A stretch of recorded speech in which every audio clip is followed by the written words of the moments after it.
Kakagri, magandang umaga, tanghali, hapon, gabi. Kung kailan nyo man ito mapapanood, mga kakagri, dito tayo ngayon sa Bibiglat para saksihan uli yung taong putik, mga kakagri. Isang taon na pala yung nakakalipas.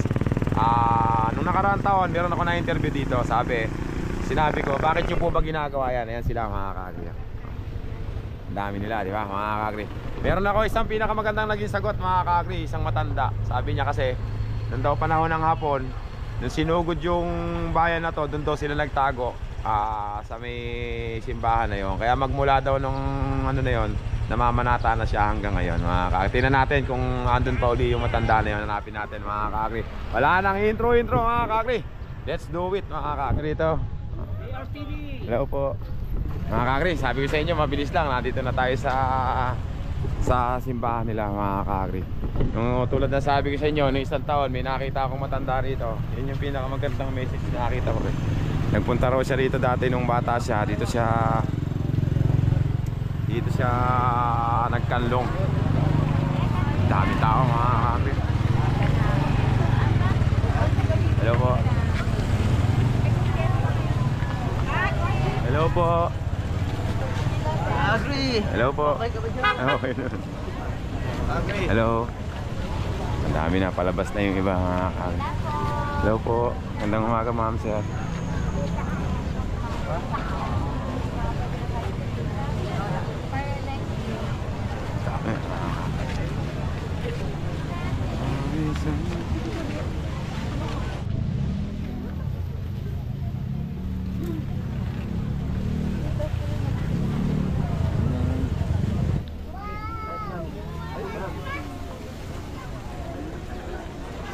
Nasusunog na. Agri, yung mga nakapakat sa pader na yon, may istorya yan eh. May istorya. Babarilin na sana ng mga Hapon yan eh. Babarilin na sana sila ng mga Hapon. Ngayon, umulan.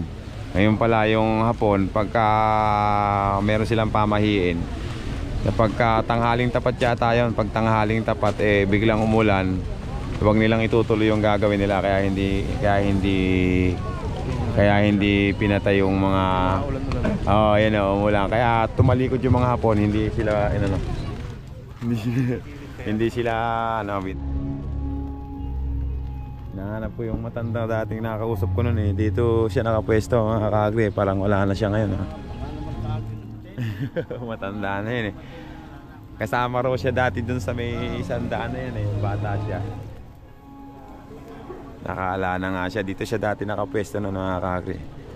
Hindi ko na siya yung pinakamagandang message kong nakakuha na nun eh. Bakit siya namamanata? Pasasalamat daw dahil hindi sila na ano ng Hapon nung bata pa siya. Kaya lang wala na siya dito.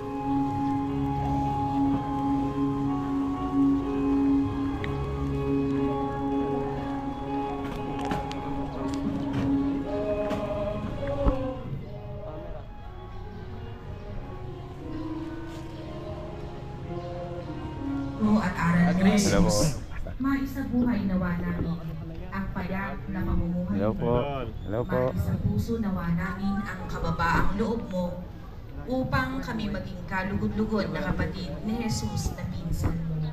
Korderong nag-aalis ng mga kasalanan ng sanlibutan. Baby daw, mga kakri. Kailan kaya may tatawag sa akin ng baby? Kaingit yun. Baby. Agree lang daw, alam niyo. Hello po.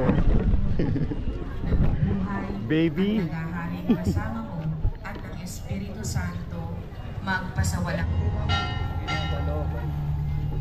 Boy, ba't namamanata ka? Ano mo, wish mo? Ha? Anong sinihiling mo? Anong hinihiling mo? Ba't nagaganyan ka? Pagkajowa daw po. Pagkajowa? Pagkajowa daw. Hello. Boss, ikaw, ano wish mo? Bakit ka nagpapanata? Panata kung hindi kami magutom sa araw-araw. Kala ko parang ito, may sabi, magkajowa daw. Ito.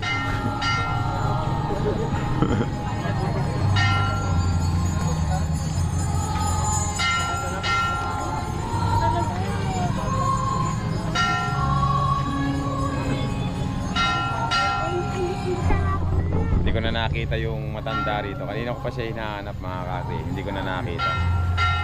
Sana okay lang siya mga kakri. Yun yung pinakamagandang message na nakuha ko nung nakaraan taon. Sana okay lang po kayo mga kakri. Lahat naman ng tao may pinaniniwalaan mga kakri. Ang importante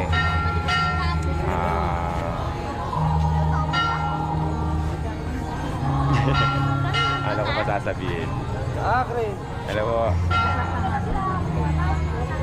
Basta mga kakri, fiesta to ng bibiglat. Magkita-kita tayo mamaya sa karera ng Kalabaw. Ayan sila mga kakri. Kaya nila yung pinaniniwalaan yan, si San Juan Bautista. Ulitin ko mga kakri, nakita nyo yung mga nakapakatatao na yun? Doon sa may nakapakatatao sa may pader na yun. Yung mga tao na yan, tiga rito sa, hello po, mga tiga rito yan sa Bibiglat. Dinakip sila ng hapon. Tapos dinala rin sila rito sa mismong, hello po, dito sa mismong lugar na to para i-firing squad. Kaso, yung palang hapon, ang Diyos niyan araw. Ngayon biglang umulan, nakita niyo yun sa kabila, di ba? Sa kabila, yun, umuulan na. Tumalikod na yung mga hapon.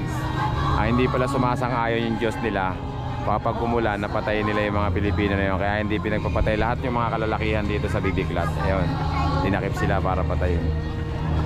Magmula noon, mga pagkalipas ng apat na mga 20 taon, nagkaroon na rito ng San Juan Bautista, fiesta ng putik, para ipagdiwang yan mga kakri. Hanggang dito na lang yung vlog ko. Maraming salamat. Thank you very much.